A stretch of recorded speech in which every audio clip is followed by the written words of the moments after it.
All right, let's do a quick rundown of everything we've covered so far in case you haven't heard it.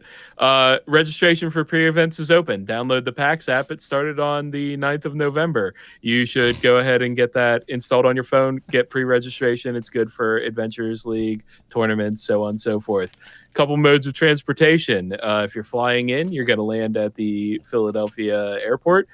Best way to get from there is either take a shuttle to your hotel if you can, if they offer that, or take a Lyft. Lyft is really good in Philadelphia. Take that. If you're driving in, traffic can get a little messy. Just make sure that you look for a parking app beforehand. Spot Hero is a really great one. That'll let everybody find a parking space within the area. Parking is a premium in Philly. If you're taking the train, there's a lot of great options. It goes to 30th Street Station. 30th Street Station will take you to Jackson Street Station, which is under the convention center. It's awesome. Double check your footwear. Break it in before. Check out the schedule at unplugged.paxsite.com/schedule and download the app. It saves lives. Now you are all caught up. 20 minutes and a minute and a half. Dr. Scholl's saves lives and feet. Drink I water. had something to add to that, and then $20 I found out we didn't have audio. And then we figured out that we didn't have audio. You know, Thanks, what's Andy. good, though, is that this wasn't an hour in. What I wanted to hit back on the Dr. Scholl's thing, though, was if you have physical ailments, like I have a bad back and knee from the Army, and you only need a cane sometimes, or you only need a knee brace sometimes, pack that. Just pack it. Because you're going to be standing for 8+ hours a day. Pack your physical need stuff. Dr. Shoes. Yeah, I mean, that goes for anybody that has, some mobility problems. Make sure that your stuff is in good working order before you get there. You don't want to end up in a bad situation while you're at PAX. That's not a good time. Speaking The of which, convention center doesn't have loaner wheelchairs or anything outside of emergency. so something else to do before you actually leave the con is when you're checking your bag and stuff that you want to carry with you around the day, put everything on. See how everything fits, how it weighs, what it feels like, because you're going to be carrying this around for 6+ hours around the day. See how your mobility is wearing it, so that way am I going to bump into people a lot? Is this going to be too cumbersome, etc.? And after you've worn it for a bit with your normal load, toss in a stack of books, because you're at a gaming convention, specifically a tabletop one. So make sure that after you add a couple books worth of weight to it, you're still. Oh yeah, he's still doing all right. Oh, his push to talk key for some reason cuts off the end of everything he says. I've noticed that. That's all right. Okay, though. Yeah. And I think it's because I let go of it too soon. Maybe. Just to finish up this section so we can get on to the next stuff. I still can't believe I left this muted. I'm so good at streaming. If you follow at PAX, at official_PAX and at TT_HQ, that'll keep you up to date with all of the news during PAX Unplugged. You can also use at PAX Line still does stuff for Unplugged, right? They do, yeah. The one that you were saying, TT_HQ, that one, if people don't know what that is, that's an important one. That's the tabletop headquarters, like Twitter, so that's really important for Unplugged, obviously. But yeah, the PAX lines, they do stuff for Unplugged. Those poor fellows, they had a bad time last year with the Adventurers League stuff, because it was basically line for Adventurers League is opened, it's capped. Yep. It was the first year of the convention. We didn't have the space properly utilized, essentially. However, this year, from what I have heard from my fellow enforcers, it is going to be much, much better. Good. I'm excited about that. Yeah, same. I mean, I didn't get to experience the hell that was last year. Right. All right. I guess let's move it on. All right, we're done. This guy. I might as well be. Maybe the next slide will be muted. Let's see. No, the next set we still have audio. We're going now. you best check that. Oh no, I triple checked. The bars are moving. So next we're going to talk about specifics on what to bring with you. That's not stuff that you should pre-check like now. That's stuff that when you're shoving stuff in your suitcase or going out to get some stuff for PAX Unplugged that you will want to have on yourself or in your hotel room with you. And of course, the most important one, if Vid were here, Oh, go no. ahead and tell me, guys, what is it? What should you bring with you? It's Pepsi. I mean water. No. No. You should heard of bring it, water. get out of water. Yes. Hydrate or dihydrate. Yeah. It's Mhm. it's really important. I mean, we're joking about it, but we always tell people, you know, hydrate more than you think you should. You're walking around all day having, you know, a water bottle, and this is something else to remember. You can just come into the convention center with water bottles. So if you want to take the time to get yourself something nice, like I use a hydro flask. Do you guys have any recommendations? I just regular. I think I forget how to pronounce the name. Nagaline. Oh, Those- Nalgene. those Nalgene. Yeah, those. Just though I have one of those standard ones. That I keep around me, and I'll fill it up. I think I fill it up usually around 3-4 times a day. Mhm. I'll refill it. Am I the only one that uses just bottles of water? No, that's a good one as well. The reason I usually, you know, say about having a you know, a bottle of your own is you can refill it at you know, water fountains, which I guess you can do with just a regular bottle. Yeah, I do that It's with just a I lo- regular bottle of water. Yeah, I do that. I like cold water, so like I'm always like looking for some way to keep my water cold all day. And yeah.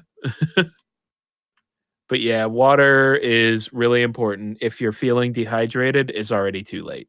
So, like, set yourself a thing.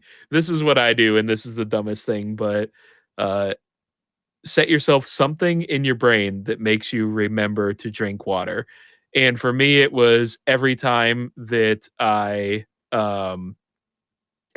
stopped to talk to a dev for more than 2 minutes, basically, like that's when I set myself to drink water because I know I'll do that all the time. You know, it's good, but set yourself something. Remember to drink a lot. Absolutely. What's next? Bringing your own canvas bags. So this is an unplugged specific one. I don't know if you guys had any experience with this, but there were a couple of booths last year that did not have their own bags to give out. So you would buy books or you would buy a board game and they would just hand you the item, which is great. That's fine. You know, you got the item. At least I have the item, right? But what do I do with that then? I mean, I can try to shove it in my bag or something like that, but that's not very comfortable. So for Unplugged, I recommend get like a canvas bag. You can go to your grocery store and get, you know, a canvas bag from them. Just something to help you carry around your stuff for the rest of the day. Another fair point, buy stuff late in the day. Yes. Except if that one booth is there, which is the box of whatever. No, don't In buy that those. case, Don't buy those. don't. But one, I'm not telling you how to spend your money. They are, and they're trustworthy people. But if you were so inclined, yeah, you need to get in that line early. I saw that line. Yeah. What was it? A box of what? Just random games or something? Yeah. Yeah, I'm not it's your a dad, board so I'm game not going to mystery tell you how to box. spend your money. That's yours to do what you will. I'm saying if you want that thing, get it. You have to. If you want that thing, Yeah. change your mind. But yeah, the canvas bags, the nice thing about them, you can collapse them down really small, and they can fit in your bag. So consider bringing 2 or 3 with you, if you're like me and spend too much money at Unplugged. What do we got next, guys? What else is there to bring with you? Nothing. Your Hand badges. sanitizer. I don't know what you guys went over real quick. Uh, hand sanitizer. That is a really important one. People underestimate that. Don't get the con crud. Don't get the con flu. The PAX Yep. box. Yeah, it's real. And when should you use it? Liberally all the time. So Use it And- before you demo a game. Use it after you demo a game. Like, you know those... That's Use it especially before you eat too. Usually. Oh yeah. Yeah. I've seen people I know that just never ever get sick catch the con flu. Mm-hmm. And then there's Drew. don't talk about me. You just look at him sideways. And, oh, he's probably sick by the end of this podcast. Actually, he's sick right Don't now. at me. One thing That's that I Keith. recommend for hand sanitizer that I see some people do, I see some people don't do, because they think that the first part is enough, is when you go to the bathroom and you wash your hands, as you should anyways. Use some hand sanitizer after, just because of the fact that even if everything is like sensor activated and you're not touching anything, you're still in a bathroom. And I know you just washed your hands, but Floating just air a particles.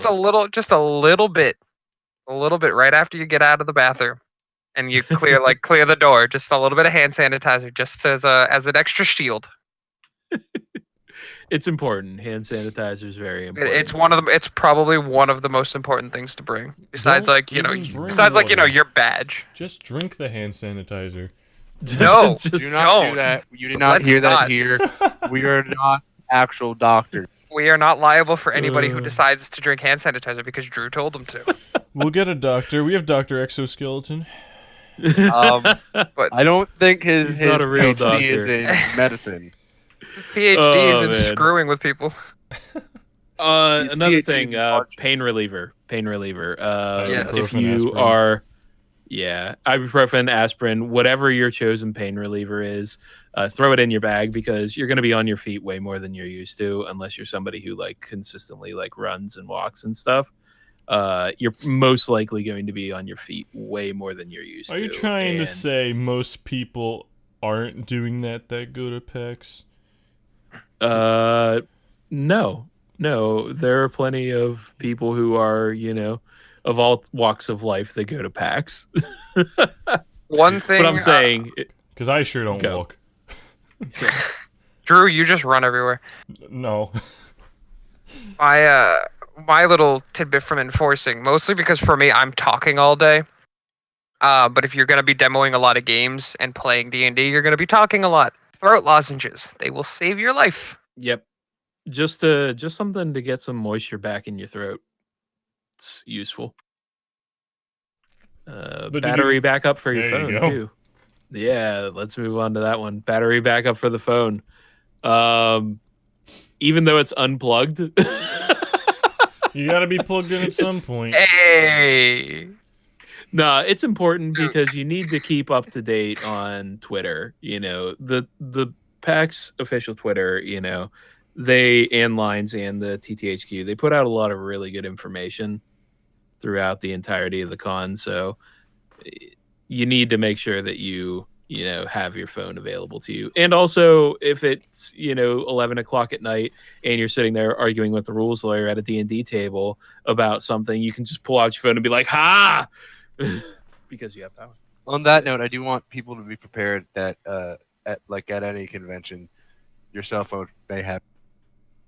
You cut off. What? I said I would like people to be aware that like at any convention, your cell phone may have issues, especially in the downstairs area that some of those rooms are. There we go. Yeah, now it came Yeah. through. Yeah. Yeah, the downstairs can be a little dicey as far as Wi-Fi, so keep that in mind. Yeah. Also, if you're having trouble connecting with LTE, because you want to use cellular, because you're a fancy person, if LTE is slow for you, you can always disable LTE and try 3G network. Could be faster because it might be less crowded. Yep. I've done that a few times at East, and that helped me out. Yeah, same. actually. That LTE network gets real crowded. And Hey, Rich, I got a Uh, question for you. yes. What happens if somebody forgets their badge? If somebody forgets if you forget your badge, one of the things that you can do is you can go up to the info booth. You can talk to them and be like, "Hey, I paid for this. I forgot my badge. What can I do?" Generally, they're pretty pleasant about it, and they'll try to work with you. However, as some people like to ruin it for everyone. There have been instances of scammers, so it may be a little harder to get a replacement badge, but they'd be more than willing to work with you. I know that my one thing that my dad had done once was he had bought a Sunday badge by accident, and Saturday badges were still on sale. So we went up Saturday and was just like, "Hey, I bought this Sunday badge. Here's my receipt. Can I exchange it?" And they're just like, "Yeah, sure." But I mean, it's not. They're probably not, because of the fact that the badges aren't sold out. They'll probably end up issuing a replacement. Don't quote me on that. I'm not entirely sure. I don't work info. But just be polite, be patient with them, and they'll do whatever they can to help you because they want everybody to be able to enjoy the convention. And on that topic, if you're like me and sometimes you're a little flighty and forget things, what I highly recommend you do if you currently have your badge in your possession is to go to the piece of luggage that you're going to take with you. Not right now because you're watching the stream, hopefully, but when we're done, go to that luggage and take your badge and put it inside of it right now, along with anything else that you don't need between now and PAX that you need to take 2 packs. That's good. That's good advice. That is some solid advice right there. What else? Cash. Cash is a good thing to bring with you. Cash is king. Yeah, to Unplugged especially. There's a lot of really small indie board game devs that might not have, what is that? Square? Yep. Yeah. Square, Swipe, whatever. Yeah, Swipe or Square or any of those things. You don't want to pay those fees for ATMs in that area. Yeah, you don't want to pay the ATM fees. Bring yourself some cash. Just throw some cash in your pocket. And the nice thing about cash is it's also very easy to set a budget with cash. You basically tell yourself, I'm going to take this much cash, and this much cash is going to go with me each day. And if I am out of cash, I don't buy anything else. So that's why I tend to leave my credit and debit cards in my room. In the vault. If you do that, put it in the vault. Oh, yeah, that must have been where I just so that, well, I'm out of cash. If I desperately need something now, well, then I guess I have to just weigh it against. Do I want to walk all the way back? Yeah, do you want to walk Yes, all I the do. way back to get your card? Yes, I do. Just go sprinting down. You underestimate my He's standing there laziness, holding sir. something. Oh, man. So yeah, don't forget your badges. Bring cash. Yeah. Bring a battery. Bring your own bag, maybe to carry some stuff, and don't forget some water. And if you're a board game dev, remember your business cards. Yep. That's Yeah, good. that's a good one. I don't know how many of these That's- 8 people are bored. All of them are in their hearts. mean, How you dare you? One's in this call. I am. Hi. Don't forget your business cards, Matt. I won't. I'll have them. I always have them. Thank God, I'm gonna take all of them. Just I'm not going to give And you that's any. the thing, in like case I lose on them. that topic, that's not an uncommon thing to see. The first time I ever touched Cards Against Humanity, it was in a hotel lobby at PAX East, and it was played on Yep. index cards. Yep. So what's our next deal? What do we do? Let's switch over to what to do at the con itself. Yeah. We are still not muted. We're good to go. I'm so happy. Me too. I unmuted literally all the slides except the main. Just keep whatever. Good Lord. Yeah, it's fine. All We're right. good. So this section is the stuff that's going on at the con. So this is the very exciting stuff. This is while you're there inside the doors of the Pennsylvania Convention Center, which it is the Pennsylvania Convention Center, not the Philadelphia Convention Center. I don't know why, because there's more than one convention center in Pennsylvania.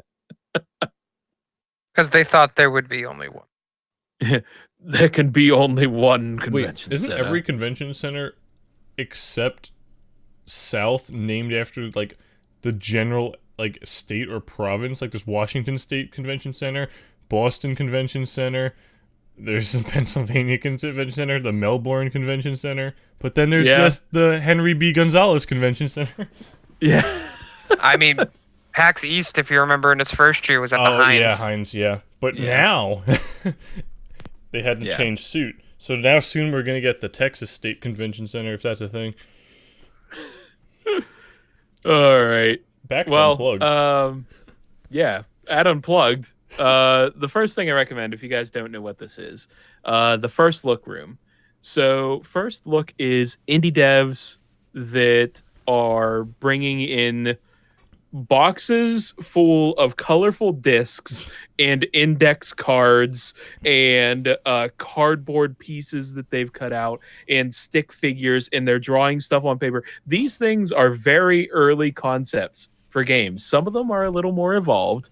Some of them are completely not evolved, but oh my God, go there. These guys who run these things are so passionate about the games that they are making. You can't help but get excited about it. I'm excited thinking about it. I love that room. Oh my God, first look is great. I missed it last year, and I kind of want. After looking into it, I'm upset that I did, but I was only there for one day. Yeah, there's also a lot of really cool people that help out in the first look room. So, you know, the enforcers there are very nice. They're very friendly. Usually enforcers are very nice and friendly, but the first look room is Yes, we are. just fantastic. Yeah. It's one of my favorite rooms because you get to talk to people who are trying to make the game that they want to make, and the thing that would make them more excited than anything is to show you that game on that day, you know? That's why I like indies. But anyway, that's my overly enthusiastic pitch of the first look room because I love it. That'd be an interesting concept to do at the video game events. Have like devs working in like places like Unity. I mean, I know there's fuller games in Unity, but like, you know what I mean? Like early games, like a room full of early video. I just don't know where the room would be. I mean, maybe South has room for it. It'd be interesting to do, definitely. My thought would be if they wanted to get rid of one of the theaters, they could maybe get rid of Cuttlefish Theater on the bottom floor and then turn that into a first look room. That's true. Could be. If they did East. I thought that would be good. Actually, yeah, thinking about it, that might be a good idea for like South to like give it even more like traction as something like unique, because I know they have like True Dungeon. I don't know, just an idea. And hey, it's in the same place as Gearbox, and those people are all about like that kind. Classic Cardboard. Oh yeah, Classic Cardboard. That replaces Classic Console. Right? Yeah. So at Unplugged, it's different. Usually it's Classic Console. You can go there and play NES games and things of that nature. But Classic Cardboard is what it is for Unplugged. Did any of you guys spend time in that last year? No. I did not know. They did for a minute, and they didn't have the game I wanted to play, and now I have that game, and now I kind of want to bring it to gift. You got to hold that button down, my boy. I said I'd stopped in for a bit last year, but they didn't have the game I wanted to play, and now I have it, and now I kind of want to bring it down and add it to their library, and that's this old game called The Classic Dungeon. Okay.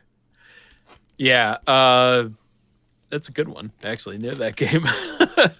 But Classic Cardboard, if you don't know what it is, you can go and rent out classic board games. So old ones that have, you know, been long gone for quite a while. You can check them out, play them, and the nostalgia factor is super high.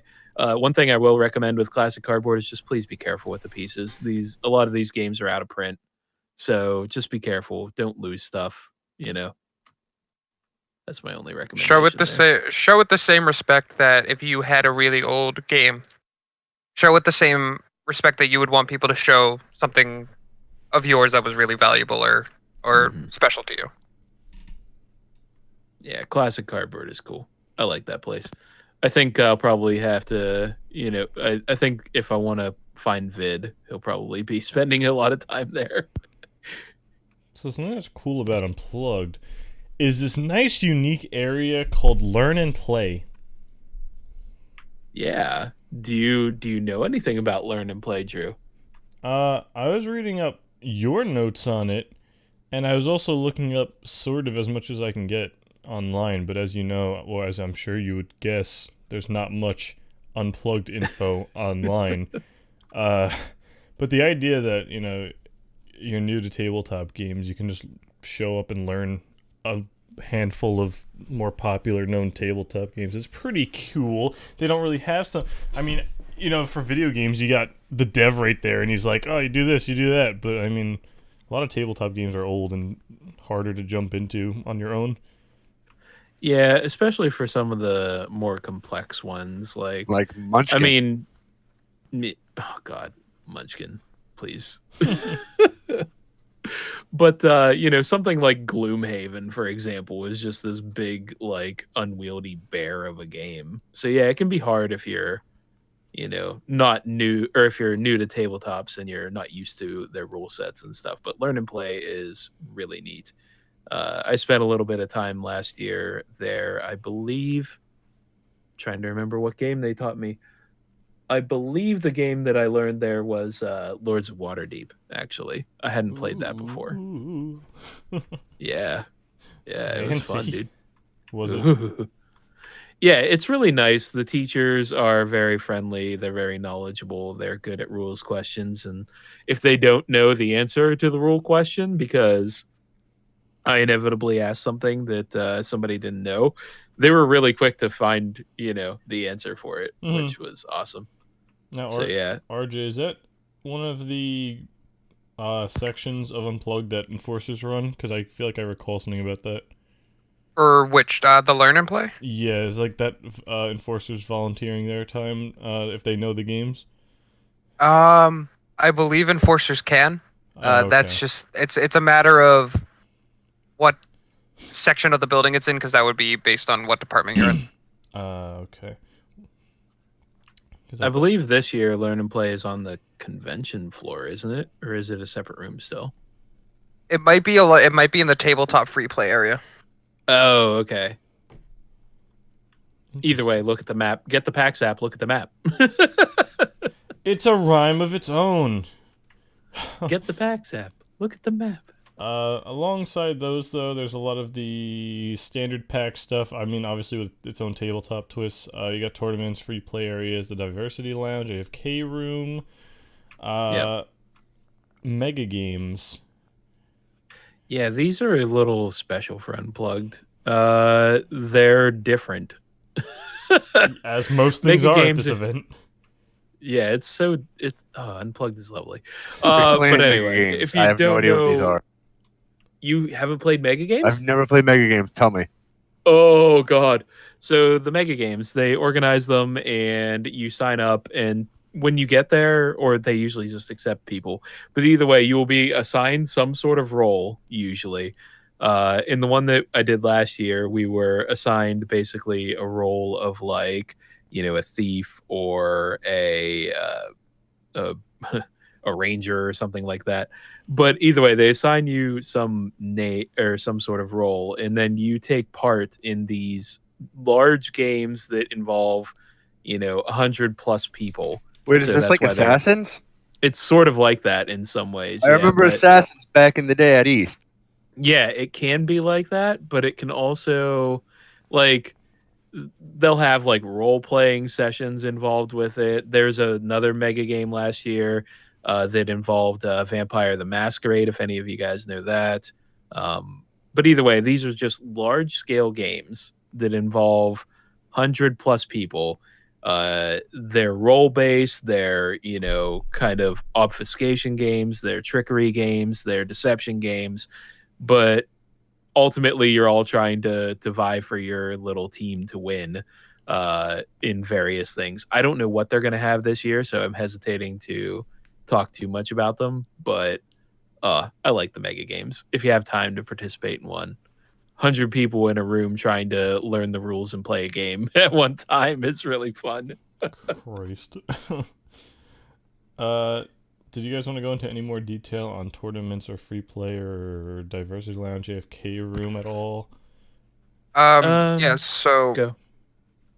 I know that at East I had run into a few people who weren't sure what the AFK Room was. Essentially, it's for if you are someone who gets overwhelmed with crowds, but still want to be able to participate in PAX. I know that there are I've encountered several people that are like that. The AFK Room is a place specifically, like, it's for anyone. Anyone can go there. Mm-hmm. And it is a room where you can just shut out all the noise of the convention, all the people. It is an incredibly quiet area. There are people there that can provide emotional assistance if you need it. But it's not an area for, like, if you just want to sit down and take a break. Like, you're not allowed to use your phone in there. Talking is kept to a very, very minimum. It's just a place for you to, if you feel like you might have like an anxiety attack about the crowds, or you just like need to decompress, that's where you can go. It's a wonderful place. The people there are amazing. They're all there all the people that work in the AFK room are there to help you, and they'll do whatever they can.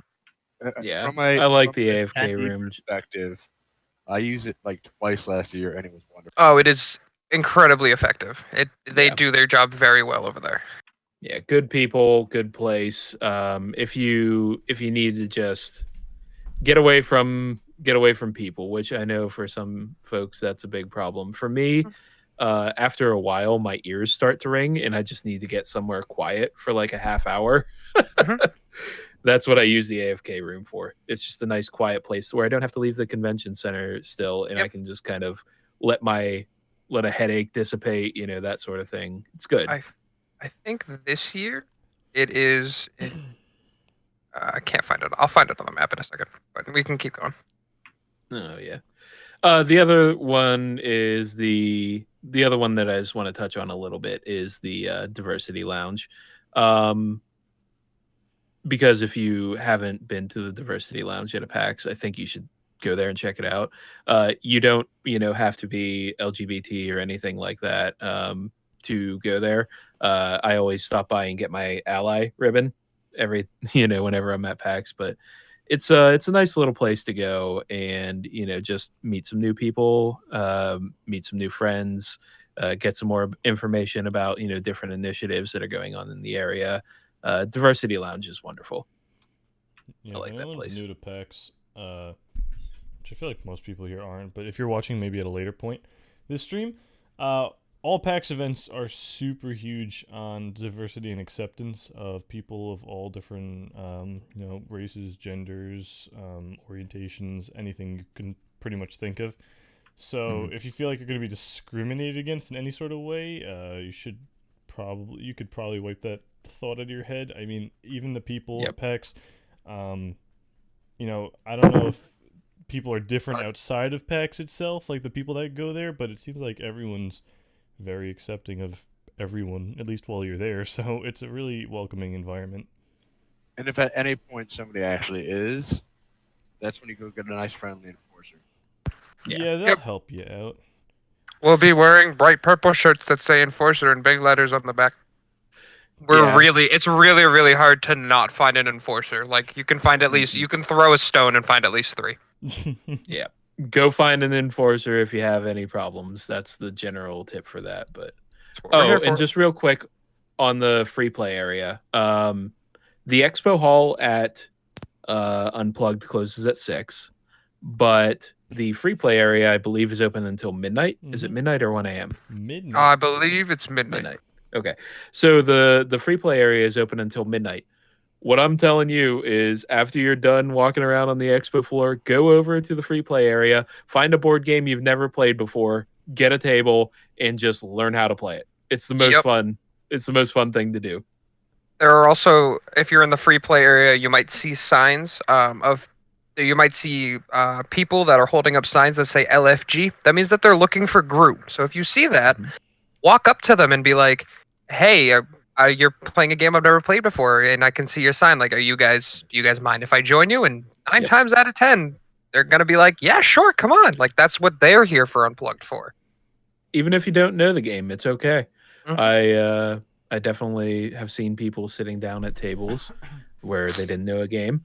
They weren't part of the group, but that group welcomed them in and, played with them. I'm going to be doing a similar thing with Adventures League in the free play area. What? So, yeah. I'm going to be running Adventures League in the free play area after the hall closes. If you see somebody with a purple DM screen. What? I'm going to be at your table all night. Oh, yeah, dude. Me and my friends will join you. Yeah. So I'm going to be running that. If you see somebody with a purple DM screen with a big Paxter on the back of it that says, Bootleg Adventures League, I'll be running that. So you're a very loud voice across everybody. Oh boy! Oh no, it's the same. It's the correct table because there's a very large man yelling nonsense next to a man that looks like he's very frustrated behind a DM screen. You found the correct AL. If you're also looking for a group, the PAX app, since I believe last year, offers a looking for a group section. You can find that there. It does. Yeah, message up people, and you guys can meet up and do the same thing if you're not so much the type of person that's gonna walk up to someone and say, "Hey, let me play with you." And at the end of the Right. day, that's a big thing that's unique about Unplugged is we play tabletop games. They are social by nature, which means even if at the end of the day we're out in the world on our day-to-day lives, we have terrible anxiety or we're afraid to talk to people, we're in the one place where everybody's already interested in a thing that is about talking to other people. It's not Yep. like when you go to like a video game convention where there's a lot of single-player games. No, we are in a multiplayer environment by design. Yep. All right. That covers that section. We're Yeah. speeding through this. At breakneck pace. Now with 20% more audio. Yeah. I guess I gotta pump up the volume for this next section. Quite literally. Oh, no. This is Matt and Jay's bread and butter because I will not know anything about this. Yeah, that's if I actually go there and don't skip it. Philadelphia is a place. No, we'll Please do no that. skip. We're gonna go to outside of the convention. So obviously PAX starts at 10 in the morning every day and goes till midnight every night, except for the last day where it closed at 7, sort of 6, when the expo hall closes, but you can hang around till 7. So in between then, or whether you want to leave for lunch or dinner or do something on an off day if you're not going all 3 days, or if you're showing up beforehand or staying after, there's things to do outside the convention. And now begins my TED Talk on the history of cheesesteaks. And if No. this takes more than 30 seconds, you're fired. Oh, let's go. Go ahead. Go ahead. Go. Get the cheesesteaks out of your system. Go. I'm going to do the quick version. Pats and Geno's, overrated according to locals. Find your own jam. It's a big warfare thing in Philly. Learn to order them right, and don't go to the big famous places during lunch because their lines are 30 miles long. All right. But where should you go for lunch? You should go to the Reading Terminal Market. If you don't know what the Reading Terminal Market is, it's literally located under the convention center. Where the queue hall is in the morning when you come in, if you were to phase through the floor like a vampire in mist form, Oh my God, I and never go realized downstairs. that's where it was located. Yeah. If you were to phase through the floor, you would be in Reading Terminal Market. And Reading Terminal Market is massive. It's a big old place. But it's a very tightly packed place. So if you have, this is something I will advise people, if you have like anxiety about crowds and stuff, maybe send somebody in to get Tread you. carefully. I have Yeah. anxiety. I went in because my favorite grilled cheese place on the planet is in Reading Terminal Market, Mhm. and it was a bit intense. Yeah. Oh, it's Reading- very intense. It's very tightly packed, but there is a large variety of food in there. So much food, so much good food. Not many places to sit. So what I will recommend is if you're going to go into Reading Terminal Market to get food, get it in there and take it with you back to the convention center. You can walk back into the convention center right across the street. No problems. Nobody's going to give you any guff. Find a place to sit and eat there. There's a big food court upstairs. But that is the only thing that I caution with Reading Terminal Market. If you have a rough time with crowds, I know a lot of people do, it's very tightly packed. But the food is worth it. It's so good. Carmen's, that's my recommendation. Jay, do you have any recommendations of places in there? Tony Luke's all day. Tony Luke's, yep. Tony Luke's, super good food. Tony Luke's, Carmen's, they're super good. There's a Jim's bunch of is other great. places. People I are gonna be a- say can I be a John heathen? Jones Park, and they're not. That's not a sandwich. That's not a cheese. Can I be a heathen for a second and probably make the two of you angry at me? Go to Go for it. Subway for your cheesesteaks. I will fight you on the streets of Philadelphia. I just wanted it for the reaction. That is all. I Don't will go to take you Subway. the Monkey statue and show you what's up. Oh yeah. Actually, Izzy just pointed this out in chat, but there's 1.5 million pizza places in there too, and they're all tasty, and also right around the convention center. But yeah, How tasty compared to New York pizza? I'm not gonna get in that what fight I'm saying is because overrated. I'm a Chicago pizza guy, so Oh, I'm not gonna. no. I'm not gonna You get in guys that think fight. I'm going off about the cheesesteak thing. You have no idea. You haven't seen the outline. I was prepared to go for it. Deep dish is an acquired taste. I will say that. Oh, what else to do while you're there, or outside of the convention? If you go east from the convention center at all, you run into Chinatown. And Chinatown is fantastic in Philly. There are so many good little Chinese restaurants that that they have plenty of space. There's pho if you are in the mood for Vietnamese.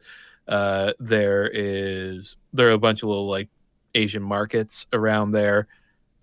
So many good food options in Chinatown. Do you guys have any recommendations that you've been to? There's good Jay? ramen in Chinatown. I don't have any specific places in mind, but I remember like one or two super good ramen houses.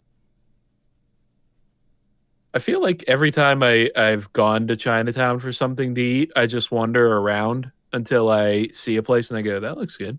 You know? That's how I do. That's how I do it too. The big thing to remember, though, and I see this in a lot of Chinatowns and insert city here, is that Chinatowns and cities tend to have random places that are cash. Yeah, yeah, So keep that that in is mind. fair. Oh, also something that I realized that we should have mentioned to people. That some people may not know if this is their first time going out of state for a convention. Let your bank know that you're gonna be in Philadelphia. Oh Yo, yeah. do that. That's very important. There That's a have very been important thing that several, man said.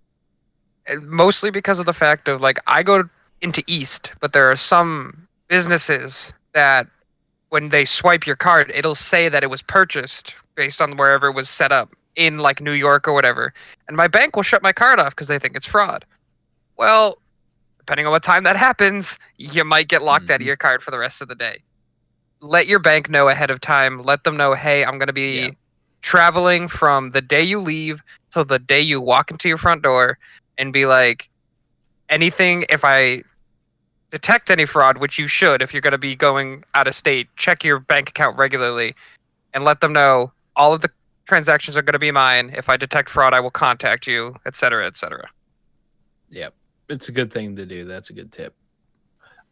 That's just a general life tip too, because I always do that if I'm going to make. Yeah, a big that is. Speaking of which, I need to call my bank tomorrow. I reminded myself. So if you guys want like a few recommendations of places in Chinatown, just to drive us back to that, but Dim Sum Garden is really good. If you haven't been there, that was a place I tried a ways back, and it was very good. Dim Sum Garden, the Halal Guys, was a really good place. Spice Sea was good too. But if you want, Chinese food, There's a Terakawa ramen. That's the place I used to go. That one's really good for a nice little ramen house. Oh, and there's good desserts at Mango Mango. Go to Mango Mango for desserts. What else do we have around the city? Oh, City Hall. Things that aren't food, Yeah. I like food. If it's not food, does it matter? Yes. Food is amazing. You need it to survive. No. City Hall though is really really close to the convention center. It's a really really nice piece of architecture. I recommend anybody to go there, check it out. There's some history to be learned inside it, and also just walking around it. It's a super old building, so it's just really interesting to see what they have. These other ones though, I think Jay, you know more about them than me. What else do you Absolutely. have? On the topic of historical places, about a mile and a half away, so a decent walk if you want to just clear your head for a bit, or a quick cab ride or Uber ride, is Eastern State Penitentiary. It's about a mile and a half away from the convention center. It is an ancient prison that ran from like the 1700s, 1800s, all the way up until 1970, and then became derelict and quote unquote haunted. Al Capone was in there. Slick Willie Sutton was in there, and they do tours all throughout the day, and it's they do tours 7 days a week. So if you're there before or after PAX, or even if, like I said, you want to take a couple hours away from PAX, I definitely recommend checking that out. It's a really cool spot. And the other thing to do in town, as we are nerds and love nerd things because nerds, is make a point to hit up the Franklin Institute. It's one of the most renowned science and tech museums in the entire country. I did actually look into what's going on there during PAX, so you guys know in advance. Their special exhibit is on Vikings, like separating fact from fiction on what we know about Vikings, the kind of things they did, how they lived, what they used, etc., etc. And their IMAX for the entire weekend is going to be showing 2001: A Space Odyssey. Oh my god. Oh my god, it's amazing. Oh, the Vikings one though, that's exciting to me. I'm watching the show Vikings right now, so that'd be kind of cool. I might have to look into that. Is that everything? One last thing. If you're an artist type and you want to adventure just a little further away, I definitely recommend checking out South Street, Philadelphia. That's like a very, very artsy area in Philly. A lot of nice little art shops. If you're a cosplayer and artist, definitely make a point to take a little bit of time and go down to South Street. Oh, the one that we didn't mention. This is a Philly, huh? Oh no, who cares about the bell? I'm kidding. I'm kidding. The Liberty Bell's cool. But no, the one that we didn't mention that's a little off the beaten path. If you've got just you want to do something weird, just something different, go to the Mutter Museum. Go to the Mutter Museum. Oh my god, the Mutter Museum. That's one of the best places in the entire state. Yeah. If you don't know what the Mutter Museum is, it is a museum of medical wonders throughout the years. And they have, skeletons and skulls and things of that nature, but of all kinds of weird and different things. So you can go there and kind of see medical wonders and interesting things from all over the world, and it's so different. It's just so weird. That's the best way to put it, because it's a lot of preserved specimens. Yeah. So it's skeletons, it's skulls, it's things in jars, and it's just a weird and wonderful place. I always recommend the Mutter Museum for people who are new to Philadelphia. Now, how far away would that be from the convention center, if you guys know off the top of your head? It's across the river, isn't it? Oh, it's on 22nd? Yes. No, I said give me 2 seconds. Oh, I thought you said it was on 22nd. I don't know where it is. It is on 22nd. It's on South 22nd. That's right. And the convention center is at the corner of Arch Street and... I know Arch Street is at the very least it's near Arch Street. Yeah, it's Arch Street and 12th. Okay, so it's close. It's a couple. Yeah, it's like 10 or 12 blocks away. Yeah, you might wanna take a lift to get there, just because walking. Yeah, but Izzy says in chat that Independence Mall has cool stuff and the zoo is wonderful. Yes, it's a mile away. The zoo is great. Mutter Museum is a mile away on foot. Yeah, that's not bad. No. The zoo is great. It might be a little cold that time of year, but they still have a lot of exhibits open. That's a little bit further away. Independence Mall is super cool. There's that's very close to the convention center. Actually, you could walk over there pretty easy. It's only a couple blocks. But the National Liberty Museum is there. I know the Independence Visitor Center is there, which is really nice. The Rocky Steps. Yeah, that's there. The famous Rocky Steps. If you don't put on Eye of the Tiger and run up those Rocky Steps, are you really a tourist? I don't know. I don't think you can count yourself. Not include the word tourist at the end of that statement, I was gonna be upset. Listen. The first year that I went to Unplugged, which was the last year, was my first time ever in Philadelphia. The first thing I did before anything else was I ran up those Rocky Steps. Yeah, dude. Because I had to show everyone that I am a tourist. I'm not knocking the tourism. I'm just saying, I've never known anybody from here to do that. It's definitely, distinctly, you are correct, a very tourist thing. I'm Yeah, being just, anti- to be Izzy fair, I'm says being just anti-tip. don't die. Izzy says just don't die running up the rocky steps. Yeah, don't die. Preferably. But yeah, there's a lot of cool stuff in the Independence Hall, Independence Mall area. But I think that about wraps up the stuff to do outside of the convention. What do we got next? Bang on the Liberty Bell.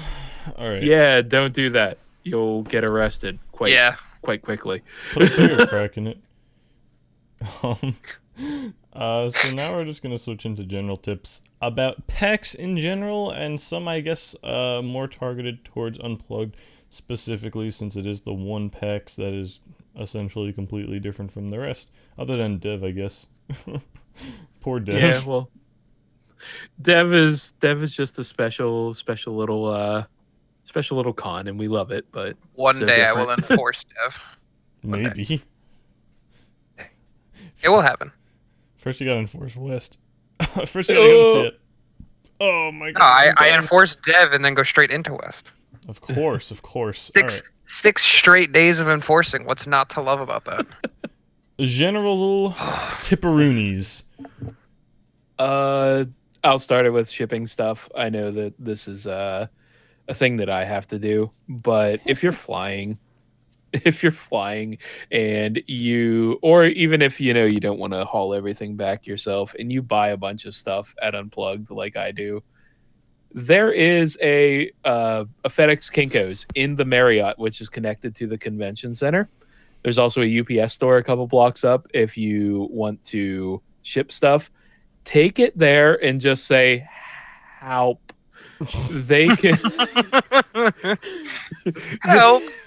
I've done it. They can package stuff for you, and they'll do it, in a way that gets your stuff home safe. My wonderful girlfriend Amanda, she bought some stuff last year, and wanted to get it home to her area, and I mean, she was going through the airport and TSA and everything, so there was no way she was going to be getting it home by that. Ship it home. It's close. It's easy. Also, another thing, a reason to ship stuff. If you're flying, the TSA is special about sealed boxes. So sealed board games, sealed card games, things of that nature. They are going to want you to cut them open, and they're going to want to open them up. And if you have it in your check bag, they're probably going to search it, so on and so forth. So if you want to protect your stuff and you don't want the hassle of dealing with it when you're going through security at the airport, ship it to your house. FedEx, Kinko's, UPS, whatever you need to do. They are close. There you go. That's my shipping spiel. There's the whole general rule for all PAXs about sleep and showers and meals, which is the 2 meals. 8 hour. Yeah, it's 8 hours of sleep. Actually, it's 5 hours of sleep is the general rule. Is like No. It's a relative statement. My go-to for me, just for what works for me, is 5-3-1. Sometimes 5-3-2, which is 5 hours of sleep, 3 meals a day, 1 or 2, depending on how much you walk around and like sweat and stuff, but 1 or 2 showers a day. Just as a general, not hygiene, yes, but also because of the fact of just like you don't want to be at a convention if you haven't showered before you go. Mostly because like if you feel dirty to like if you feel like gross to yourself, it's not gonna feel great walking around a convention center. Just showering like refreshes you, makes you feel good, and just like it's just like, yeah, new day, let's go. Stuff like that. Also with like the sleeping thing, 5 hours of sleep can even be rough in hotels. Oh, it's Be rough. prepared with earplugs. I'm just saying, it's like the rule to like get by. It's not like the ideal rule would be like 8, 3, and like 1 or 2, like RJ said. But, yeah. You know. But like, earplugs, if you are a light sleeper, I'm a relatively light sleeper. Earplugs help a lot. So, bring those along. Because sometimes there's people up until late hours of the night in the hotel. Yeah, who knows what that is about? Yeah, not me, of course. Uh, Drink more water again. That's another general tip. It sneaks its way Hydrate, onto the hydrate, list. hydrate. It'll always sneak its Cannot way. stress that enough. Vid ain't even here. Vid would be proud, though. Actually, no, he wouldn't. We've only said it, like, what, 5 times? He would have been saying it, like, 30 by now. he would have actually said it as many times as you should have drank while you were watching this. That's how many times he would have said it. Everyone pause for a sip of water. Hey, it's important. We went over hand sanitizer. Don't forget to bring hand sanitizer. At least if you're going with a group, have at least someone in your group at a minimum having hand sanitizer. Good for demoing games, especially. Also with the bathroom thing. That was mentioned earlier, but you got a million people demoing a game a day. It's not, I'd imagine it's not as bad with the board game stuff, because it's not like a controller that's collecting sweat. But no, but you're still touching all the little yeah, no, I figures know. and It's stuff. still the same concept. Germs transfer, people playing on the same thing, and it's not really being washed every turn, so... It might actually be worse at Unplugged because it's really hard to, like, you know, clean all those little pieces. Yeah, that is true, whereas, but like, the fact that they just... you can't wipe... Go, sorry. Oh, no, I was just saying, you can wipe down a controller, but it's harder to wipe down all that little stuff. Yeah, but I was going to say, but do they actually wipe down the controllers anyway? Some of them do. Some are very... the big booths do, yeah. That's nice. A lot of the mid to smaller booths, I definitely don't see that happening. I know Yeah. Xbox wipes down all the controllers between That's good. groups because I've seen them do it. I know that Discord. I know Yeah. Discord just started doing their booths with like all the gaming rig setups, and they didn't do that. Oof. Square Big oof. Enix doesn't do it. Oh, yikes! Blizzard does. Calling people Bethesda. What else we got? Oh, eating well. Of course. I think I can attest to this. Yeah, everybody else probably can as well. But like, Mm-hmm. dude, just take a minute to sit down and eat. Like, I No. know con is exciting, but gosh, I eat are you? the blood of my enemies in the games that I play. So Oh. Are you a handful of jelly beans down the throat kind of guy? Is that all you got? No. Okay. Well, that's the thing. On the topic of the jelly beans, I also always recommend having something like trail mix with you on the floor. Trail mix is good Yep. for a snack. Yep. Yeah. To add on to the take care of yourself, I'm assuming everybody knows this, but you're not going to be able to see everything at PAX. It's just there's no physical way for you to do that without tearing yourself into 2 pieces and throwing one at either side of the convention center. Don't do that, by the way. That's a bad idea, generally. But you're not going to be able to see everything. So don't stress out if you're missing a panel that you wanted to see. Use that time and maybe go see something else that you were thinking of seeing. Create backups if like the panel gets full or you miss the signups for this or you don't get that. Like, just do that. And if you ever feel overwhelmed, kind of bringing it full circle, go to the AFK room if you feel overwhelmed. Take a break. Use that break to eat some food. Just take care of yourselves. You are more important than the convention because there will always be next year. You don't kill yourself trying to like go see everything. Yeah, on that topic, I actually highly recommend just picking out a few like key big things you want to do, and then just float through the rest. Just experience it as a ride, instead of I need to be here at 1 o'clock, here at 2 o'clock, here at 3 o'clock, because that's gonna drive you insane. I have friends at convention like that, and they never have as good of an experience as I do, where I'm like, I have like these 4 things I want to go to throughout the weekend, and as for the rest, I'll just see what happens. See, I think that's even people more. focus on what they miss with they schedule too hard. And I feel like, Jay, your thing is even more important at Unplugged because, like, with a video game, if you can time the lines right, it's a 15-minute demo, then they kick you off. With a board game, I spent 2 hours accidentally playing Red Dragon in with the developers because like they didn't have a lot of people at the booth. So we were just like, can we play another? And like, yeah, sure, whatever. We're not doing anything. But it's also like, you can do like a 20, like when I was playing Sentinels one year, it's just like, yeah, this demo's going to be 20 minutes. And then because of the fact that we were having so much fun and we were like between like floating between winning and losing, it turned a 20-minute demo into almost an hour, and I'm just like, oh, I missed the panel I was going to go to. Oh well. And Yep. it's just like board games, especially, you can say you're going to play for 20 minutes. 20 minutes goes by rather Yeah. quickly in a board game. Yeah, you learn the rules in 20 minutes. Yeah, and then you Sometimes. actually play. Right. Freaking- Other general tips and tricks. I don't know. Do you guys have any? I mean, aside from like just lines, as a general, yeah, if go you're ahead. not from the city kind of thing, Oh, you're gonna come across some people in the city that seem like they're rude, and they are, but it's not personally directed at you.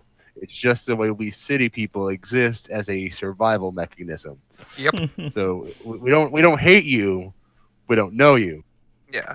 The other thing to that is be careful. Just being in a city, it is a city. There are unfortunately people that aren't the best in the world. So just be safe. Be aware of your surroundings. Walk in groups at night. Be wary about money that you're giving to people. Like, yes, there are going to be people who are down on their luck and are asking, like panhandling outside, asking for money. I try not to do that. I don't carry cash on me for that reason. I usually will be like, hey, I can buy you a coffee or I can get you a meal. Like, I will never turn down somebody if they ask me for food, ever. That's just how I am. Try to do that instead, just so that way they won't see how much cash you're carrying and stuff like that, and you can just be like, hey, I don't have cash, I can buy you food, and then just can be the end of it. And look the out for other each other. Yeah, the other thing, if you're not used to being in a city area, if you're used to maybe like a college campus or something like that, in a city proper, like a city center, like you're going to be in Philadelphia, like the crosswalk signals, they don't necessarily mean what you think they mean sometimes. Yeah, for So real. even if it's telling you to walk, still look both ways because people of will course. just go. So Be wary of so- the cars running the red lights. yes, be wary of that. You'll see the city natives just like be like, I don't even care, hit me. Right. Don't be them. Follow them. We are not right, and we're also used to how to play real life Frogger. Don't Yep. follow our examples. Yeah. Yeah. Just be careful about that. Like, That is not make sure something you look. try on your first visit to the city. It's an acquired skill. Over Don't try it years. ever. Don't try it ever. Please don't get hit. Other than that, also, be kind. Just your convention center staff. So I'm not talking about enforcers, but yes, enforcers too.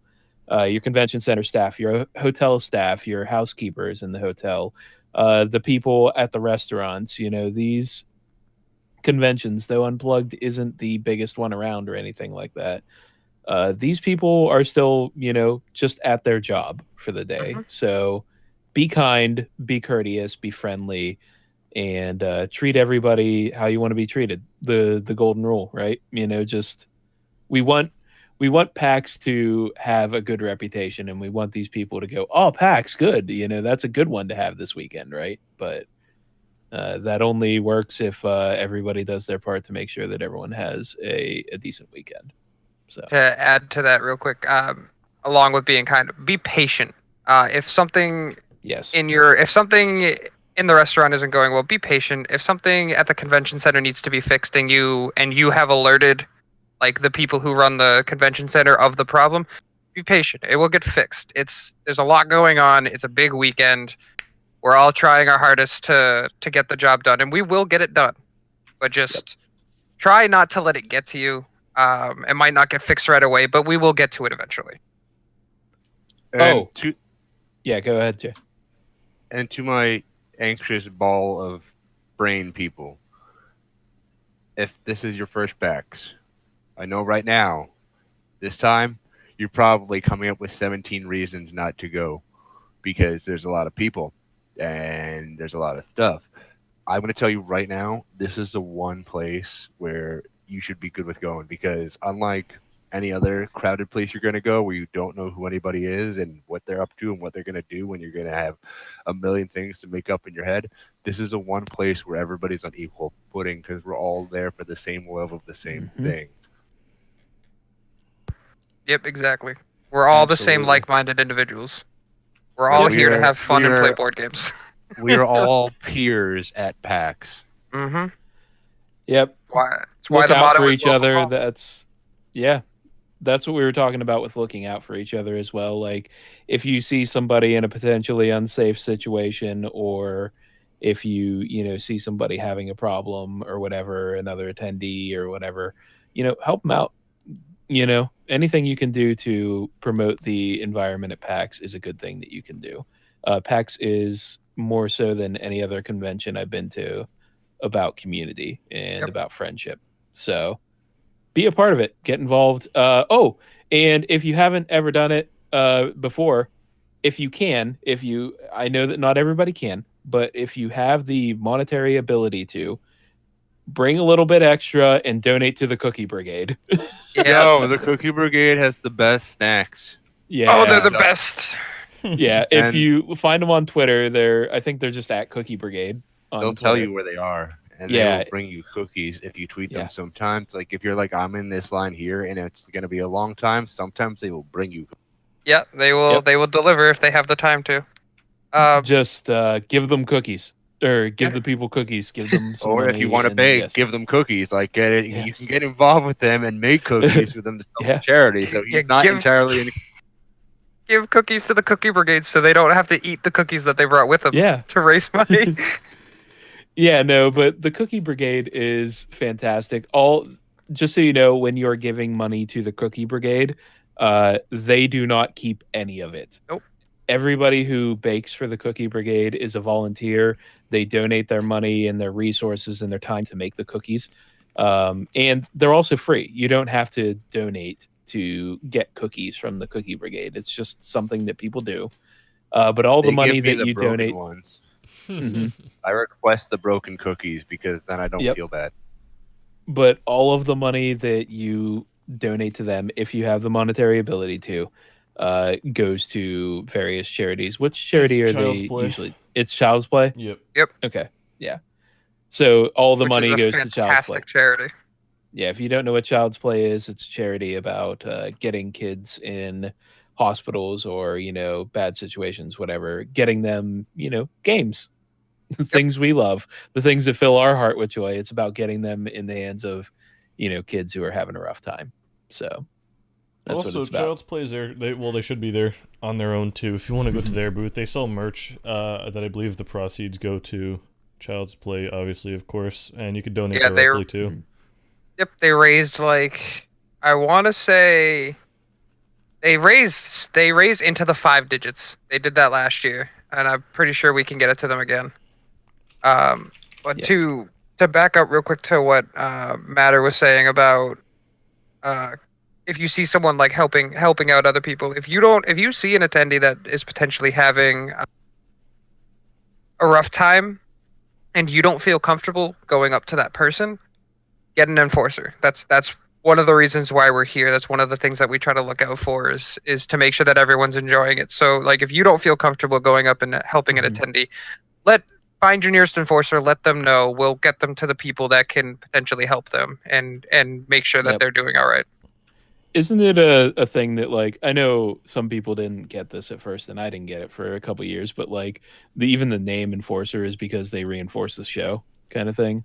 Isn't that basically what it's about? We essentially our job, besides being the people who direct you where to go and where the lines are and tell you how long where stuff is and stuff like that, is we're just trying to enforce the ideals of PAX, which is a place for like-minded individuals and gamers to come together and enjoy a show that's based off of the thing that we love, which is board games, video games, and stuff like that. It's for us to just be a presence to let everyone know that everyone here is here to have a good time. We don't really tolerate discrimination of any kind or stuff like that, and that's what our presence is there for, is to reassure everyone that hey, I'm here. We're gonna have a good time. It's gonna be a good weekend.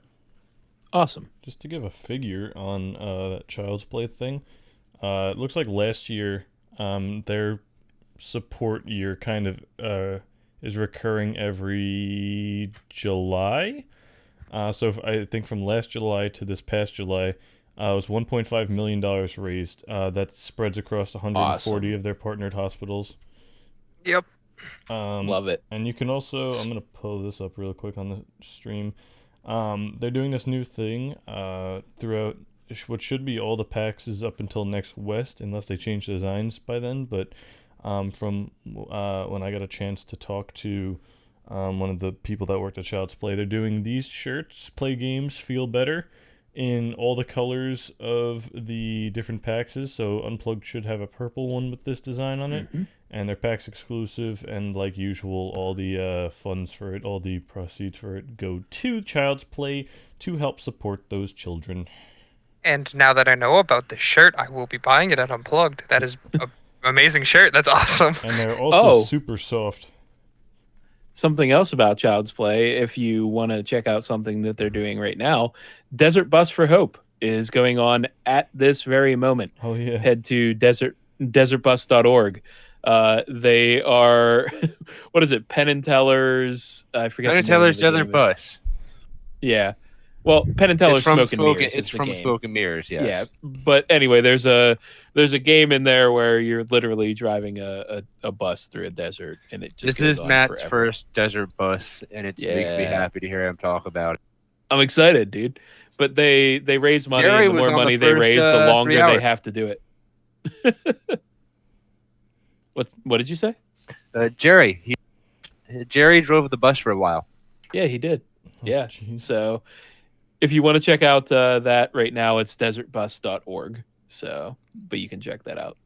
And all the proceeds from that go to benefit Child's Play too. Cool. Yeah, Child's Play is awesome. Yeah. I'm looking forward to picking up all of those shirts at every event. Okay. Q&A. Yeah. Yes, that is exactly. I have just a couple questions. I'm kind of also going to be sort of reusing but rewording some of the questions from the PAX stream that are more applicable with different answers for this stream. So as far as PAX Unplugged goes, specifically, we can go, by the way, one by one, and you can all give an answer. Keeping it to like 1 to 3 minutes or so. As far as PAX Unplugged goes specifically, what's your number one tip for newcomers? Whether they're going into Unplugged, brand new, they've never gone to a PAX before, or if they're coming from a more standard video game PAX, going here, what's something that's different that they should know? What's one tip? I'm sorry, I'm trying to make it clear as possible for you guys. I understand. All right, just making sure. Who you throwing at that first? Whoever wants to answer first. That's a to everyone question. I don't think I'm going to do specific to people questions this time. I could have an answer. So if you're coming from a more video game centered convention, but you just love tabletop, or if you're coming from video games and you're just interested in tabletop, go to the free play area or first look and just like try some out. Talk to devs and like interact, because it's going to be this is going to be a much more laid back convention than like say East or West. There's going to be probably less people. It's going to be a lot quieter because you don't have like all the speakers and music and stuff like that going on. None of that. So expect it to be a lot more laid back, a lot quieter. Expect demos to take a lot longer than you're used to. Like I was saying earlier, instead of the more like cut and dried 20 minutes and then you're done, it could be 20 minutes, it could be an hour. You just got to kind of go with the flow and just roll with it. Awesome. Anyone else? If you've never been to a PAX before, or even more so Unplugged, be open to opportunities. I cannot say that enough, but if you're walking somewhere and somebody's like, hey, do you want to check this out? Hey, do you want to play this? Or like you see somebody opened up signups, or a spot opens at a table, be open to opportunities like that, because even if you don't know anything about the game that you're about to sit down and check out, it's worth the experience just knowing about it or being involved. And 9 times out of 10, the person that is running that thing, if you come over immediately and want to be a part of it, they're just as excited as you are. So be open to opportunities that kind of just crop up randomly. Obviously, have your things you want to see, but be open to those random opportunities. And Jay, you got anything? My big thing is if you're coming from a more panel-focused convention, so you're used to your tight schedules. For the very nature of this type of thing, tabletop, I would triage your schedule tendency. Just pick like 2 or 3 must-dos every day, followed by a few maybes and a few if it happens, it happens. Yeah, I think that's good for... I think a lot of people should handle like most events like that. I mean, if it's like a business event, I understand. I think all PAXs at least should be kind of handled like that, because I think so many people, especially people going into PAX new, they build up their expectations really high. Like, I'm gonna hit all these AAA booths. I don't know about AAA for tabletop, but I mean, it exists. I'm gonna spend all my time at Wizards. Yeah, like all these big booths, I'm gonna hit all of them, and it's gonna be fine. And I'm gonna make sure I get everything. And if I don't, I'm gonna hate PAX. And it's like, all right. I mean, you're setting your bar very, very high for an event that has to tend to thousands of people, not just you. So. Well, the reason I specifically bring it up for Unplugged goes back to what RJ said about how at like regular PAX, you got a 20-minute game demo, you got to get off because the next guy has to go on, and that's how it works 90% of the time. Whereas by the very nature of design, tabletop games can take way longer. Yeah. And you're like, I'm going to sit down and try this game for 20 minutes, and then 2 hours of your life just vanished, and so did that thing you wanted to do. Yeah. Definitely, yeah. I can definitely see why it's even more important there. So you might all have to invoke your schedules if you don't remember off the top of your head. Is there any panels that particularly stand out, preferably like one each, that you think would be definitely like a must-see? I gotta invoke my schedule, but I know exactly the one I'm thinking of. No problem. I'm gonna switch over to my screen share and pull up the descriptions of each too. So on your marks. So I have one that I know for a fact needs to be seen. Okay. Mostly because it is, if you enjoy D&D, it's not really a panel so much as kind of like a show. It's just, if you can try to get to it, Acquisitions Inc. Live. Ooh, yeah. It's such a fun time. It's such a great show. I was going to say the Critical Role panel, but unfortunately they're not having a panel this year. They had one last year. And that bums me out because I was going to try to meet them, but... So, yeah, that panel runs on the Saturday from 8:30 p.m. to 11:30, which is good. So anyone wanting to not lose time in the expo hall can still attend.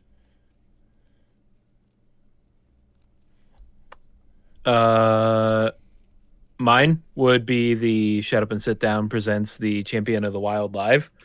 That's Saturday at 5:30. If you don't know who Shut Up and Sit Down are, they are a team of British board game reviewers who make wonderful board game reviews. They're some of my favorite. But either way, Matt and Quinn's will be at PAX this year at Unplugged.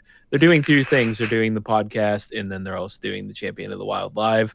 They're going to be hosting a game show, and it has audience involvement and things of that nature. So you should go to it. It looks like it's going to be fantastic.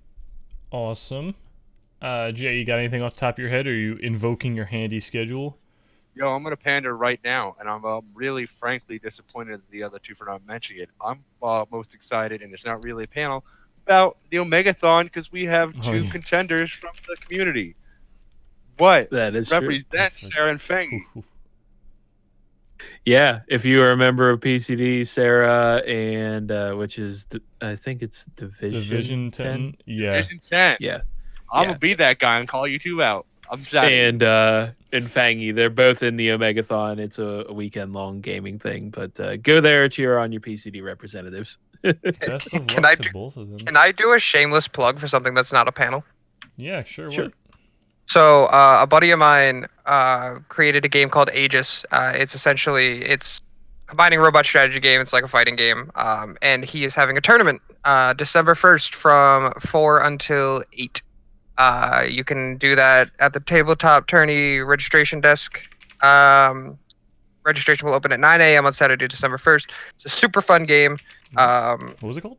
And it's Aegis, Aegis. It's an acronym, so it's a period between each one. It's called Aegis Combining Robots. That makes sense why it didn't come up. Or you can search Zephyr Workshop, which is the name of the company that he created. Super fun game. I have demoed it and exhibited it for him before. You can also just check out his booth because it is a lot of fun, and they actually have been doing very well since their Kickstarter got backed. Awesome. If you guys don't know, nice. you can access the Expo Hall map right here on the side, and that'll take you to this nice list of all the vendors that will be present at PAX Unplugged with the merch booth here in the top right. We won't go too much into the same thing that we did with panels with booths. I'm kind of curious. I feel like I know what you guys are going to say, so I'm going to reword it so it makes more sense. Because obviously most people, or at least a good chunk of people, are bringing bags to carry games and everything. But as far as backpacks go, are you guys for them or against them at Unplugged? Do you think they take up too much room? I use a messenger bag. Okay. What did you say? I said I use a messenger bag. I find it to be a more adaptable solution. So we got one for a yes, basically, for a bag. I know Matt's probably going to say yes already because he was talking about keeping canvas bags in a backpack. Yeah, I say do bring them, mostly just because there's a lot of things that I might need to access through the day, and also if I'm going to be DMing at night, like I need my dice, I need my dice tray, I need my DM screen, I need my materials. That said, I will be carrying, and I think everybody should be carrying, a very low profile bag, something that fits tight to your back if you're bringing a backpack. You don't like Otherwise, my giant backpack? I hate your giant backpack. I hate my giant backpack. I recommend looking at, they're called bug out bags. They're like normal smaller bags that are military style. They're really great for this because you're gonna they always have straps you can shove like a poster in, or and they're big and rectangular, so you can shove.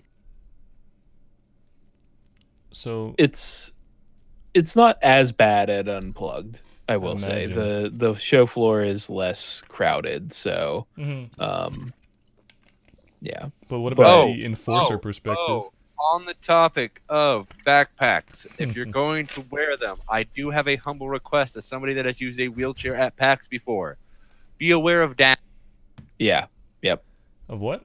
I be aware down. of the down direction. Oh. When I have used a wheelchair at PAX, I have in fact gotten clocked in the head by backpacks. Yep. Even by people that had small backpacks, because everybody looks up and they're enamored by the show floor and everything that's great and wonderful that we all love, that they forget to look down. RJ, your perspective on backpacks? As an enforcer, I've generally used a backpack. I use specifically Think Geek's convention bag of holding convention edition, which is just a small, like, over the shoulder messenger bag. Usually when I'm walking around, I'll tighten it so that way it raises it up specifically for what Jay was talking about, so I don't hit people either high or low. It's just that's just a good overall bag. I generally avoid two-shoulder backpacks because I need to make sure that the word enforcer is visible. So I've just gotten used to carrying everything in a messenger bag style. But yeah, the bags, if you plan on buying anything, bags are definitely great because, like Matt had said earlier, a lot of places might not have bags to give you if they're like, first-time exhibitors and not really prepared for the chaos that can be the expo floor when people see shiny things that they want to buy. So just like I'd bring doesn't have to be a huge bag. You can bring a small bag to keep like your charger and pain meds and like snacks and stuff. But yeah, no, I definitely support using a bag, 100%. Cool. Keep it small. I'm gonna just open it up for the last couple of minutes to open discussion. If anyone has Final comments, final tips, and even if you have questions. Have fun is the most important thing. Don't sweat. Don't sweat the little things about not being able to see this or that. Just have fun. Go play a game. Go roll some dice. Go buy some dice. Check out Level Up Dice if you want really, really, really nice dice. On the topic of Um, specific, Me and you are gonna go buy some level up dice. Sorry, go ahead. Oh, absolutely. on the topic of specific places, my biggest regret last year that I plan on remedying this year is Skull Miniatures has a booth every year where you can go for, I think it's really cheap or free. Try and paint a miniature. It's an entire new experience that I've always wanted to do, and I'm really upset that just because I was only there for one day last year, I didn't get to do it. So if like you are at all art inclined, I highly recommend go paint a miniature. That actually And sounds that'll be so yours. You cool. can take it home. You'll always have that. Yeah. If you want me to rattle off some of the, I guess the ones that I really like, Weird Games, WYRD, they're going to be there. They make a game called Darkness Comes Rattling. That's great. There's a lot of other things they do. Into the Breach is fantastic. Let's see, what else do we have? Oh, Everdell is going to be there. If you don't know what Everdell is, it's a fantastic little worker placement and strategy game with adorable forest critters. I definitely recommend checking out that. And another one that a lot of people don't know about is Odam. Odam Publishing. They make a game called Of Dreams and Magic, which is a really interesting and kind of surreal tabletop system. Check them out. Those are good guys. All those ones. On that list, I would also like to add Slugfest Games. Those are the people you've heard me talk about a few times that make Red Dragon Inn. It's a really fun game with a really interesting concept. It's what happens to your D&D adventurers after the adventure's over and they go back to the tavern. And also, this is a bigger name, but they always deserve a call because they're so great, and that is Chaosium. They make the Call of Cthulhu sets.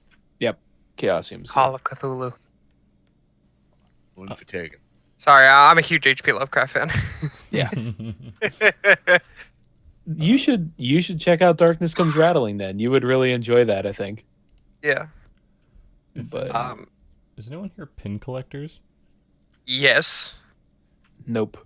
All right, so I guess Drew, you've seen my lanyard. Yeah, that's true. So this one's just for RJ and then viewers. I'm not sure if you saw this yet, RJ. I'm gonna turn this stream over to screen share. This just went live a little while ago. Is the pin quest up?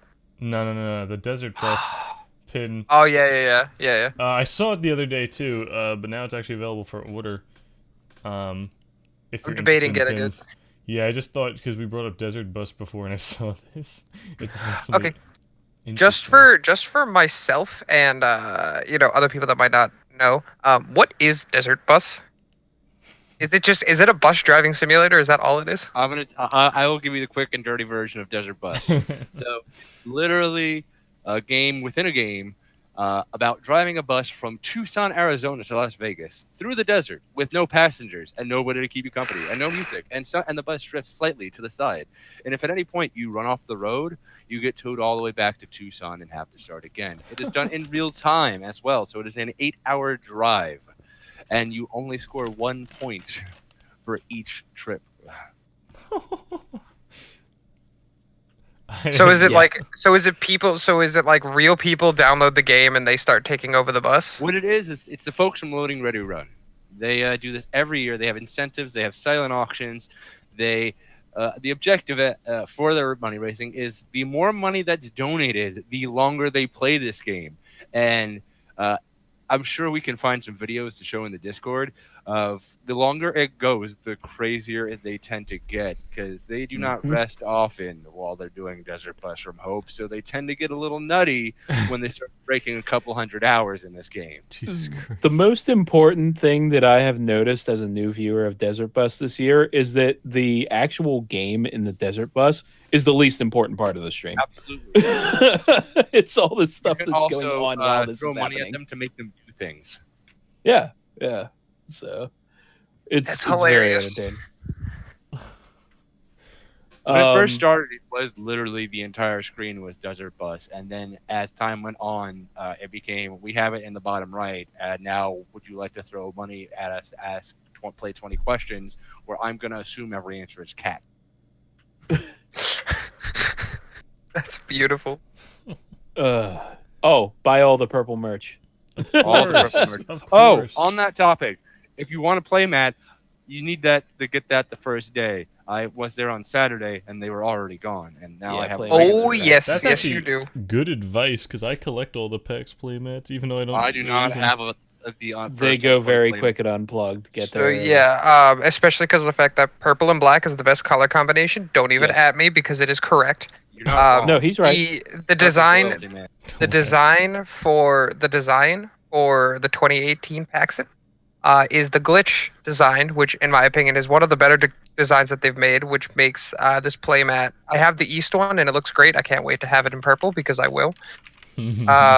Unplugged is now my place to buy merch because I am purple and black's my favorite color combo, and the fact that like I'll be buying the shirts, I'll be buying the playmats, I'll be buying a hat for the first time, I'll be all the merch is just gonna come into my bag, and I'm going to have to bring like an extra suitcase to load of all the merch. I will say this much for my MTG people: if it's the same as last year, don't go crazy about Wizards of the Coast because it's a pre-made starter deck if you go to their booth. But by all means, stop by because it's a fun time. Just don't go there expecting that you're gonna get like a mythic. Yeah. Oh, if we're talking Sunday. about specific Sunday, what? Sorry. Sunday. Oh, Live at yeah, PAX buying- Sunday. buying merch. Wait. Hold. So buy your merch first day because it does run out. But as far as your board games and stuff, if it's something that you kind of want, wait until Sunday because Discounts. Sales. discounts It's rain from expensive the to ship sky. stuff. It's Yeah, expensive. because Shipping's board expensive. games are so expensive to ship. Oh yeah. You can get a great set of discounts on Sunday.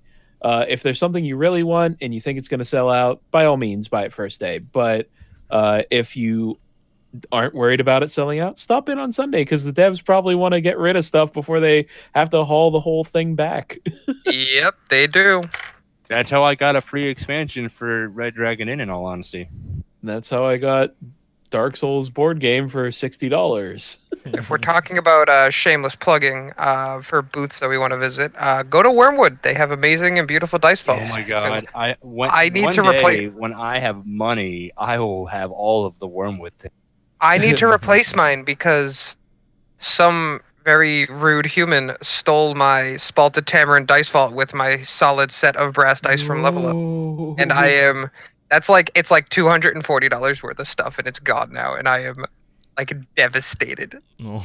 Mostly because the owner of Level Up, he sold me the brass set and said that it would patina really well and match the black and like tan of the Spalted Tamarind. And I was gonna bring it in to Level Up to show him and be like, "You were right. You're an amazing human being." And now it's gone, and I am sad. Dude, that sucks. Oh no, it does, and it's awful. But I'm just like, oh, I'm just gonna buy another one.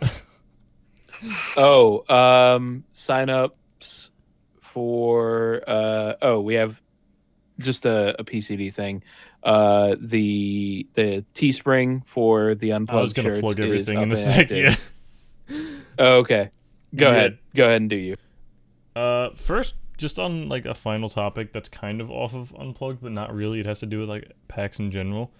I'm sending it to you guys in our chat because it's gonna come up after for you guys on the stream. I want to know opinions on the 2019 theme. I love the slime so like much. it. I like it more for the fact of uniqueness more than like what it is itself. So I'm interested in terms of specifically seeing like the playmat. I already know what it's gonna look like that, but bigger. I'm interested to see what they do with the hoodies. Yeah, Because the glitch design hoodie looked really good. The parallel lines for PAX last year looked really good and was really well done, like with like the trippy illusion of having like it go one way and then for the letters it went the other way and it was hard to see. Like that's cool. I wonder what they're gonna do with the hoodies this year, I mean, and I think that it's gonna be really great. if you remember the first hoodies, like the 2017 did it too. The design in the hood, I feel like they could have this drip design like in the hood, and then the logo. Oh yeah, like kind of like dripping down across your head. Sort of, yeah. I don't know, but This is the first time I'm seeing this.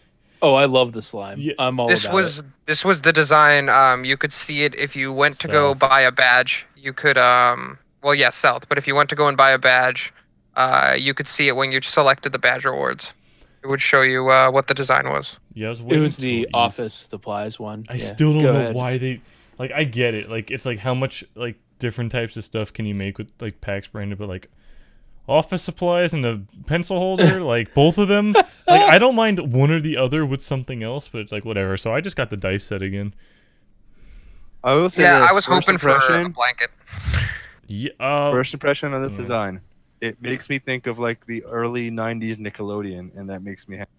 Yeah, Right. nostalgia hit. It's cool. I don't know. I dig it. I was waiting till East debuted its pre-sale merch to see if they were sticking with it. Because if you guys remember last year, South had the the older design for like their socks and their stuff. Like the glitch didn't debut until the merch banner for South came out. So I wasn't Yep. certain if this was gonna be it. But obviously now that East has this stuff coming out, I'm pretty confident this is what the theme they're gonna do is. But Is the South merch banner up yet for 2019? nah, South's merch banner is only gonna be up in early January, first week of January maybe. Oh, okay. Unplugged though should be up in a week or 2 weeks. 2 weeks. Um, 2 weeks. Yeah, The approximately. convention isn't. No, the convention's 3 at 3. Yeah, and it usually comes out about a week before with PinQuest, and I'm excited for PinQuest. Oh, I'm so excited for Penny. I want Wormwood to finally get a Penny Arcade. Maybe. They Or go to Level Up. every PAX. Level Up would also be a good contender. Yeah, Level Up would be. I mean, Level Up has their own pin. They have the Critical Love pin. Yeah, but I mean, to get that, even like if it was like a similar pin, just officially stamped, that'd be cool. Hey, listen, if we try hard enough, PCD will have a Penny Arcade We gotta pin. become a legal entity. That's a whole nother thing. We'll But figure. listen, Maybe eventually. Listen, if we could, do you know if we could get Paxter as a Penny Arcade pin, Dude, our new. and we do limited runs, Dude. we could be one of the most sought after Penny Arcade pins ever. You wait till you get your 50 pins, and you're gonna be like, "Wow, these look just like Penny Arcade pins."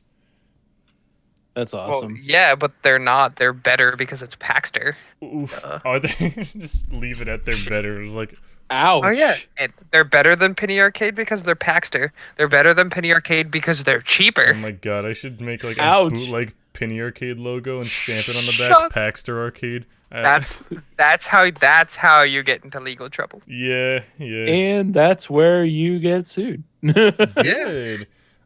I'm not with these people. Look, I at got a this cease point. and desist. Oh, I was gonna mention a name. I shouldn't do that on stream. I think you all know who I'm talking about. Anyway. You mean the masters of cease and desist? We're just gonna move right on. Oh yeah, I know. This- We all let's know. go. No, we all know. We all know. We're done. Any final words on Unplugged stuff before I switch over to our outro stuff? Unplugged is amazing, and you're gonna have a time. Purple packs, best packs. I concur with I can. what Matt I said. usually I say red packs best packs because I'm from Boston, but Dude, purple packs best packs. Red and purple are my favorite. Like I love the blue merch I Mhm. got from West, but like red and purple, all the way. Listen, I want them to have those Luna shirts. Dude, again. did you see the Mars hoodie they had at Oz? Oh my Yeah. god, I almost made.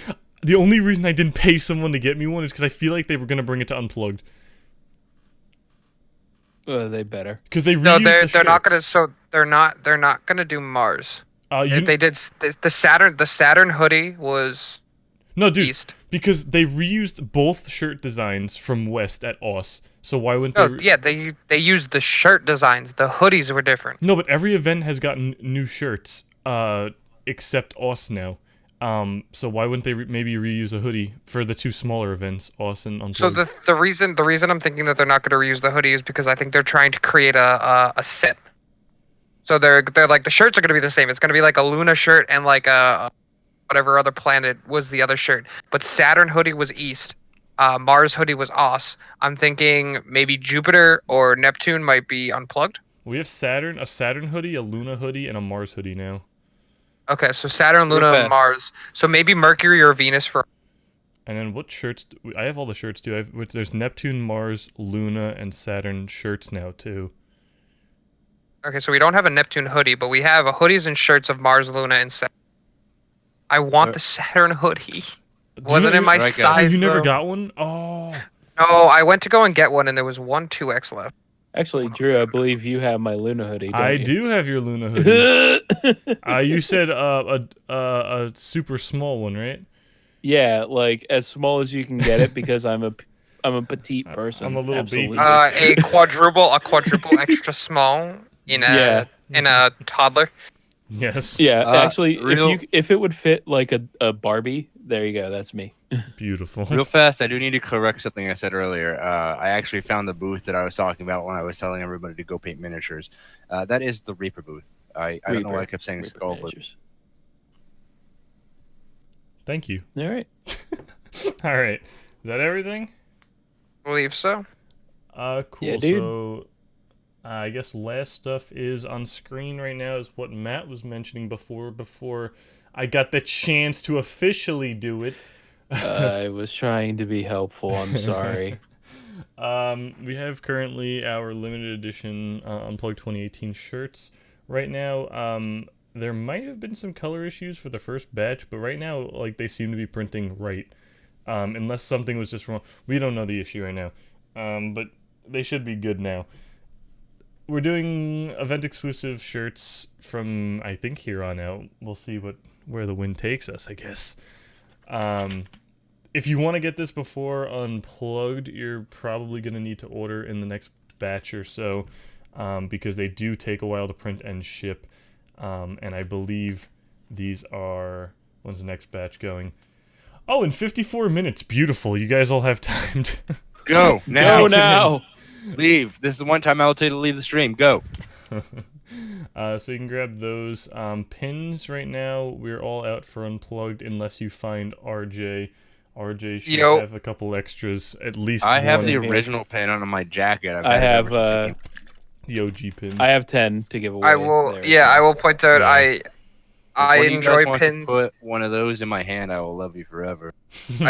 Either myself or Matt's got you, Jay. But I love pins, and I feel like everybody should have a pin. So if you were unable to afford one or missed the deadline to get pins, I have 50 that I'll be giving away. Yep. So Well, I'm 49. gonna definitely see you, Rich, Yeah, anyway. 40, So 49. you just attach a pin with that thing that I already have to get from you. yeah, no problem. And I will be giving away. So I have 48 pins to give away. Yeah. I will already be posting put- throughout PAX community Discord. I'll be posting in the Penny Lounge, as well as general and the Unplugged chats, letting everybody know where I am and where I will be, so you can come up, find me. I'm not hard to miss. I'm 6.5 feet tall. And you can just come and grab a pin. Just let me know you're from PCD. If you run out, Oh, we'll just and- take Matt and hoist him on our mutually giant shoulders and carry him through the hall to hand out pins. Yeah, actually, he'll just rain them down like a flower girl. Yes, that would be fantastic. Except they're sharp also- and metal. We're doing we have community badges for Unplugged, right? Yeah, community Do. badges are also already confirmed. If you didn't get one, we do have, I think, a few extra standard ones. When do those ship? Badges? Yeah, Our community badges are pickup only. they are. I just did not remember that. That's right. You guys mailed me mine when I couldn't go to East Yes. because you're good people. Yes, we are. I ordered one. I just did not remember. What Yeah, deal they're was it. already confirmed, but we do have some standard ones left over if you Yes, need. so you can always DM pretty much any of the staff. Me or Anda probably is the best bet to get on the queue list for those. We have our new ones going up if you're heading to South too. Just quick plug for that. Gonna be a complete redesign for those. The pin order is also up for South, and first time I guess publicly we'll be noting it. East pin orders are going up almost simultaneously in the next couple of days, because we're gonna do a bulk order for that to make it easier on our end. So if you're going to East 2 and you want one of these pins, I haven't shown the pin. If people haven't seen them, let me pull that up real quick in case anyone's interested. Our new pins look way better than our old pins. Our old pins were cool, but our new pins are super nice, as you can see Yep. on the screen. They are essentially Penny Arcade pins without the Penny Arcade pin part. Yeah, we have a new printer and everything for them. They are only $4 a piece, which is phenomenal, which is why RJ can afford 200 of these. I mean, no. 50 of them. $200 of these. 200. Yeah, RJ, you're buying I heard you're buying $800 worth of our pins, right? They are Totally. great pins. But yeah, they came out really good. We might be doing limited runs of like special edition ones in the future, depending on how funding and timing goes. For now, these are what we are working with, and we can thank Matt here for the cool back card for them. Episode 2. Episode 2. Yeah. Oh, I should change the back Very card for. I should change the episode 2 part for South and. We'll figure that out sometime. That's enough. Anyway, you can find us on Twitter, PAX Discord, at PAX Discord. If you're not already in the server and you somehow found this stream, go to discord.gg/PAX or type in PAX in the join menu on mobile or on desktop. And you can find our blog/merch/social media links at paxter.gg on our website. And I think that concludes everything for the outro. Yay! So thanks everyone for being a part of it. Thank all of you guys for all your words of advice. I apologize for my stupidity with muting the stream for the first 15-20 minutes. That was awesome. That was a good start to a good stream. And whoever actually stuck through the whole thing, Issy was here for a while. Spectacled Bear people. Spectacled Bear! Yeah, we had some cool people in here.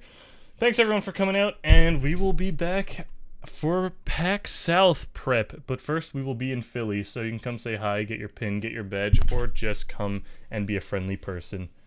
Oh, what have I done? Did I just... I'm still on the share screen thing. Oh, don't look at the stream. It looked crazy. Anyway. Oh, no. We're going into the tunnel, boys. We're on the... You can see the entire stream. That's awesome. All right. Peace. Professional streamers, by the way. Everyone. Yeah, the muting and then this. It's okay. It's fine. Adios. Everyone can say See you goodbye. later. Later, guys. Have a great night, guys.